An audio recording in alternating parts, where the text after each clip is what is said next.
राजनीति का तूफान हो या सत्ता के लिए बिछाई बिसात, सिनेमा की चकाचौंध हो या अपराध से अपराधियों तक की पकड़, सड़क से संसद तक मचा हो कोहराम, लेकिन नहीं हो रुकने का नाम। हर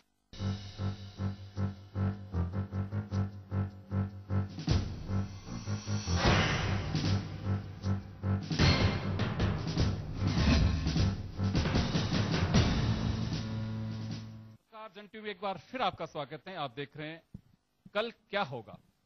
कल क्या होगा इस पे निगाहें ना केवल आपकी मेरी और हमारे पैनलिस्ट और इस देश की टिकी है, दुनिया की निगाहें भी टिकी है कि कल दुनिया के सबसे बड़े लोकतंत्र में क्या होने वाला है। कौन होंगे वो 543 ऐसे चेहरे जिनके हाथों में देश का 5 साल का भविष्य जाने वाला है। हम इस विषय पे आज चर्चा करेंगे और इस वक्त हमारे साथ में मौजूद हैं राजनीतिक विश्लेषक अनिल सिंह जी शेखावत, राष्ट्रीय स्वयंसेवक संघ से बद्र प्रसाद चौधरी जी, कांग्रेस से माहिर आजाद साहब और आम आदमी पार्टी से डॉक्टर राकेश इस वक्त हमारे साथ में हैं और हम इन लोगों से चर्चा करना चाहेंगे। सबसे पहले मैं बात करना चाहूंगा अनिल सिंह जी से। अनिल जी, क्या लगता है एग्जिट पोल और अभी हमने ज्योतिष पोल भी देखा, बीजेपी एनडीए नरेंद्र मोदी को बहुमत देते दिखाई दे रहे हैं, लेकिन कल क्या होगा इसको लेकर के आपका क्या कहना है? देखिए, एग्जिट पोल की भविष्यवाणी तो कोई राजनीतिक मायने नहीं रखती है, क्योंकि ऐसी भविष्यवाणियां समय समय पर जो है नकारा जा चुकी है। परंतु फिर भी अगर देश का कोई रुझान देखा जाए तो निश्चित तौर पे बीजेपी के पक्ष में जाता दिख रहा है। परंतु ये भविष्यवाणी करनी कि उसमें हमको 200 सीट मिलेगी, 300 मिलेगी, 400 मिलेगी, ये भविष्यवाणियां लोकतंत्र में ठीक नहीं है।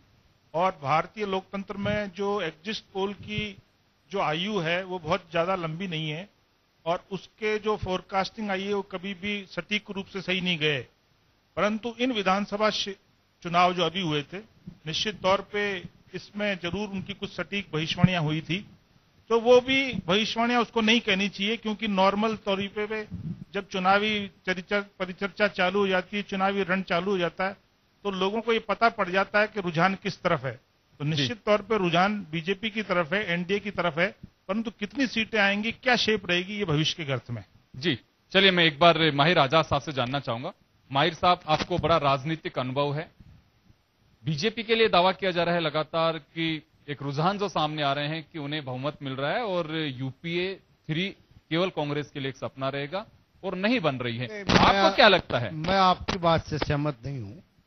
मैं अनिल जी की इस बात से तो सहमत हूं कि फोरकास्टिंग जो है, भविष्यवाणियां, वो राजनीति में कोई मायने नहीं रखती हैं। क्योंकि पिछली बार का अगर आप देखें तो इन्होंने जो भविष्यवाणी की थी, कांग्रेस की 167 सीट बताई थी, जबकि कांग्रेस की 222 सीटें वो आई थी। लेकिन मैं इस बात से भी सहमत नहीं हूं कि बीजेपी को बहुमत मिल रहा है।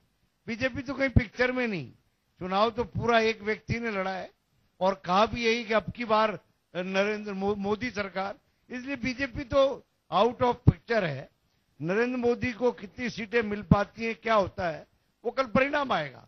लोकतंत्र में चुनाव पड़ते हैं, प्रचार करते हैं, इलेक्शन मैनिफेस्टो जारी करते हैं, अपनी पूरी प्लानिंग जनता को बताते हैं, जनता उस पर अपना मन बनाती है। चलिए, मैं इतना जरूर कह सकता हूं कि अडवाणी जी के समय जब ज्यादा राम मंदिर का और शाइन इंडिया का मामला था, तब भी बहुमत पूरा नहीं मिला था। इसलिए सबसे बड़ी सीटें बीजेपी की आ सकती हैं और आएंगी, ये मैं कह सकता हूं, लेकिन बहुमत से दूर रहेंगे, बहुमत नहीं मिल पाएगा। चलिए, दूसरी बात मैं एक जानना चाहूंगा। आपने कहा कि ये बीजेपी को नहीं मिलेंगी सीटें, ये नरेंद्र मोदी को मिल रहे हैं, क्यों? नरेंद्र मोदी के नाम पे ही चुनाव लड़ा गया और ये बात बिल्कुल सही कह रहे हैं आप कि कमल का फूल और पार्टी पीछे रही, नरेंद्र मोदी आगे रहा, उनके नाम पे चुनाव लड़ा गया। लेकिन उस आदमी के नाम पे अगर इतनी सीटें मिलती हैं तो बहुत बड़ा और एक सशक्त राजनीतिज्ञ के रूप में नहीं, तो फिर राजशाही हमारे यहाँ पे अच्छी थी ना, कि राजशाही चलाते ना, फिर क्या जरूरत थी?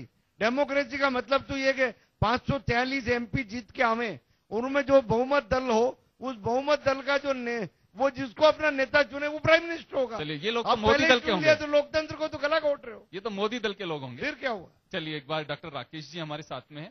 राकेश जी, मैं आपसे जानना चाहूंगा कि आम आदमी पार्टी आम आदमी पार्टी, ये बात इसमें कोई संदेह नहीं है कि आज आप देख लीजिए कहीं पे भी, चाहे न्यूज़पेपर्स को देखिए, साइट्स को देखिए, या फिर आप किसी चैनल्स को देखिए, बीजेपी कांग्रेस के बाद में आपको उतना ही एक तवज्जो मिल रहा है। वहां पे एक लाइन जरूर आम आदमी पार्टी की भी आती है।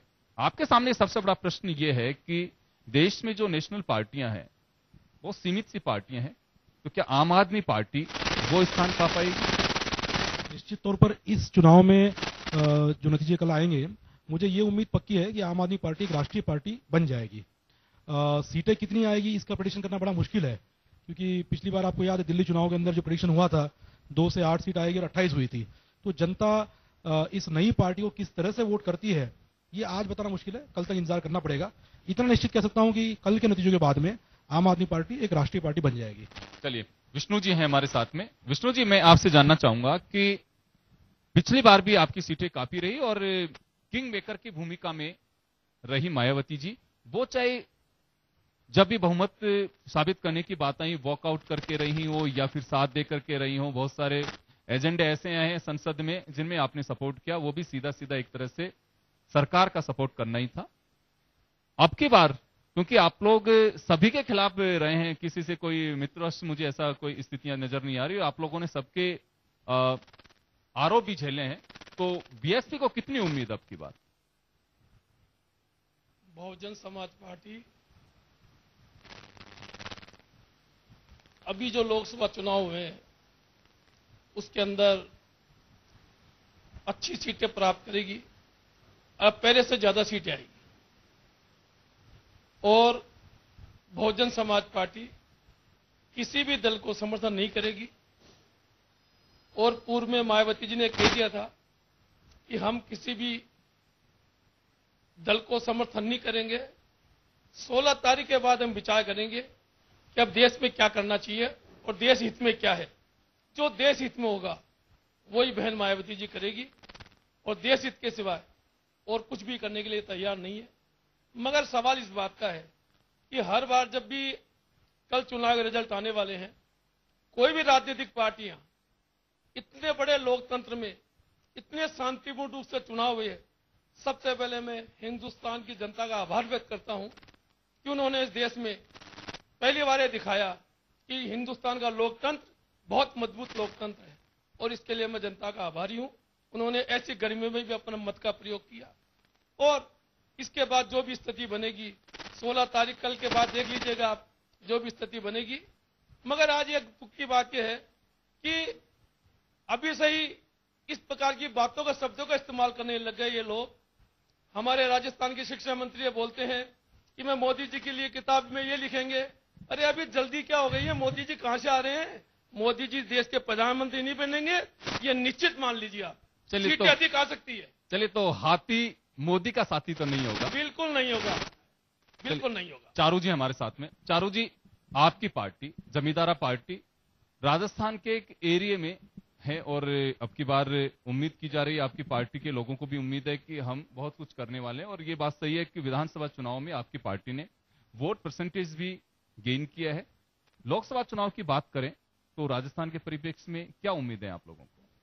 हमें मान के चलते हैं कि हमारी जो गंगानगर सीट है वो बहुत मजबूत सीट है और किसी और इस पर अगर हम ना जाएं तो हम उस पहलू पर हैं कि हम वो सीट को निकाल करके रहेंगे और वो सीट जो है हमारे खाते में दर्ज होगी। जहां तक दूसरी जगह जहां हमने चुनाव लड़ा अभी इस समय, तो मुझे ऐसा लगता है कि वहां पर हमारा जो मत प्रतिशत है वो एक अच्छे अंकों के अंदर वो बढ़ेगा, क्योंकि चूंकि अभी राजस्थान के अंदर एकदम से दोबारा रिफॉर्म होकर के पार्टी आई है तो लोगों के मन में अभी हम उतनी जगह नहीं बना पाए हैं। लेकिन धीरे धीरे जो हमारी वर्किंग हो रही है फील्ड लेवल पे जो हम काम कर रहे हैं, उससे आगे आने वाले चुनावों का में हमें इसका जरूर लाभ मिलेगा। चलिए पंकज जी, मैं आपसे जानना चाहूंगा, आपकी पार्टी तो जिस तरह से एग्जिट पोल के आधार पे ही खुशियां मनाना शुरू कर दी हैं और बहुत सारी जगह तो पटाखे भी लेकर के आ गए, इसे अति उत्साह कहा जाए या फिर ये चंद जो घंटे हैं ये भी बीजेपी को बहुत बड़ी बाधा लग रहे हैं कि कब सवेरे के 8 बजे 16 तारीख को और कब हमारे पटाखों की तरह ही रिजल्ट बाहर आए? देखिए, जो आपने बात की पटाखों के लिए, ये जो चुनाव था, ये चुनाव जो है न केवल भारतीय जनता पार्टी के कार्यकर्ता बल्कि जनता ने खुद ने जो है चुनाव लड़ा और जनता जो है इस टाइम पे इतनी उत्साहित है कि वो देखने के बाद कि आप जिस तरीके का आपने पूरा का पूरा फ्लो देखा, जिस तरीके का आपने मीडिया ने दिखाया कि जितना जो कुछ भी हो रहा है ये, उसमें ऐसा लग रहा है कि देश में जो पिछले 10 सालों में जो घटा और जिस तरीके के हालात देश के बने, उसमें कहीं ना कहीं अच्छे दिन जो है आने वाले हैं और जनता इसको जो है बहुत खुशी से और अच्छी तरीके से मनाना चाहती है। चलिए, बीजेपी की बात शब्द बहुत रटते हैं कि अच्छे दिन आने वाले हैं। बद्री जी, हम आप हमारे साथ में हैं, हम आपसे जानना चाहेंगे, एक बड़ी इस चुनाव में आपने देखा लंबा पीरियड रहा और कांग्रेस लगातार ये आरोप, कांग्रेस पे आप लोग आरोप लगाते हैं, आपसे मतलब है कि बीजेपी आरोप लगाती रही है कि सत्ता के 2 केंद्र रहे यूपीए 2 के दौरान और संचालन सोनिया गांधी के हाथ में रहा। लेकिन अभी जिस तरह की परिस्थितियां बनी हैं कि संघ के जो शीर्ष पदाधिकारी हैं उनसे भाजपा नेताओं की बैठकें हुई, लगातार बैठकें हुई, आज भी बैठकें हुई, राजनाथ सिंह जी से रामलाल जी और सौदान सिंह जी की मुलाकात रही, और भी लोगों की मुलाकात रही। कांग्रेस लगातार अब यह आरोप लगा रही है कि क्या नरेंद्र मोदी अपने दम पे सरकार चला पाएंगे, कि उनका रिमोट आरएसएस के पास होगा? इस समय पूरा देश, सारा युवा वास्तव में देख रहा है कि देश में जो पतन हुआ है नैतिकता का, उसके कारण ही सारी समस्याएं उत्पन्न हो रही है। और इस नैतिक पतन का जवाब देने के लिए कोई व्यक्ति ऐसा आए, भौतिक निर्माणों में सब लगे हुए हैं, कैरियर निर्माण में सब लगे हुए हैं, लेकिन चरित्र निर्माण, राष्ट्रीय चरित्र का पतन जिस गति से हुआ है, उसकी पूर्ति करने के लिए शायद गुजरात के वर्तमान मुख्यमंत्री के अंदर वो छवि दिखाई दी है कि ये व्यक्ति पूरे देश में एक बार सबको एक साथ लेकर के, सब पार्टियों को साथ लेकर के और पूरे देश को आप नवनिर्माण करने के लिए वापस बीड़ा उठा सकता है जी। इसलिए संघ तो किसी पार्टी में भेद नहीं करता, वो तो राष्ट्र हित में जो भी पार्टी मजबूत होगी, जो व्यक्ति अपना रोल निभाएगी, संघ उसको समर्थन करने को तैयार रहेगा हमेशा के लिए। तो समर्थन रहेगा या फिर राष्ट्र हित के नाम पे रिमोट रहेगा साथ हाथ में? रिमोट नहीं, कोई सहयोग को राय मांगने आएगा, किसी पार्टी का आएगा, तो अगर कांग्रेस के लोग संघ कार्यालय जाएंगे तो मना थोड़ी किया जाएगा। दूसरी किसी पार्टी का व्यक्ति मोहन जी भागवत के पास जाएंगे तो मना थोड़ी करेंगे, वो उसको वही राय देंगे जो राष्ट्र के हित में होगी, पार्टी के हित में होगी जी। इसलिए अगर मोदी जी वहां जाते हैं या दूसरे को जाते हैं तो संघ का काम तो केवल सलाह है, संघ का अपना काम को राजनीति नहीं है। चलिए, मैं अनिल जी आप वापस आपके पास में आना चाहूंगा। एग्जिट पोल को हम खारिज कर सकते हैं क्योंकि पिछला जो रिकॉर्ड है उसके आधार पे एक बारी हम सोचे, लेकिन आपको क्या लगता है कि जो गठबंधन करके एनडीए और यूपीए लड़े, क्या ये पिक्चर बदल सकती है? देखिए, पहले भी एनडीए के सहयोग से बीजेपी ने सरकार बनाई थी और जब भी मेरे साथी कह रहे थे कि आरएसएस का कोई दखलंदाजी नहीं रहती, निश्चित तौर पे आरएसएस का दखलंदाजी रहती है और ये समय समय पर प्रूव हो चुका है। मेरी ये मान्यता है कि 90 साल पुरानी आरएसएस हो गई, 1925 में इसकी स्थापना हुई और आज भी पूरी जीत का श्रेय आरएसएस को दिया जाता है, जबकि ऐसा है नहीं, और पूरी हार का श्रेय भी आरएसएस को दिया जाता है, जो ऐसा होता नहीं है। पिछली एनडीए की सरकार में कई घटक दल थे, जिसमें ममता बनर्जी थी, चंद्रबाबू नायडू थे, नीतीश थे। इन्होंने अपने अपने एजेंडा को रखा, तो एनडीए की जब सरकार बनेगी तो बीजेपी और आरएसएस की जो आइडियोलॉजी है वो पूरी चल नहीं पाएगी, ऐसा मेरा मानना है।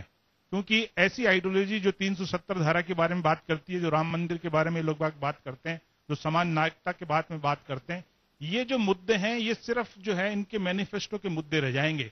जब सबकी सरकार, सबके साझे से सरकार चलेगी तो अलग तस्वीर सामने आएगी। इस हिंदुस्तान के सब धर्मों को, सब पंथों को, सब जातियों को, सब विचारधाराओं को लेकर चलना पड़ेगा। तो पहला जो एनडीए का जो कार्यकाल था 1999 से 2004 तक का, उसमें कोई बहुत ज्यादा वाजपेयी जी अपनी पसंद की चीज नहीं कर पाए थे। तो अगर ऐसी ही विचारधारा के लोग बाग वापिस जुड़े तो मुझे संदेह है कि जिस विचारधारा को लेकर ये सत्ता में आना चाह रहे हैं वो क्या उनका पूरा हो पाएगा कि नहीं हो पाएगा।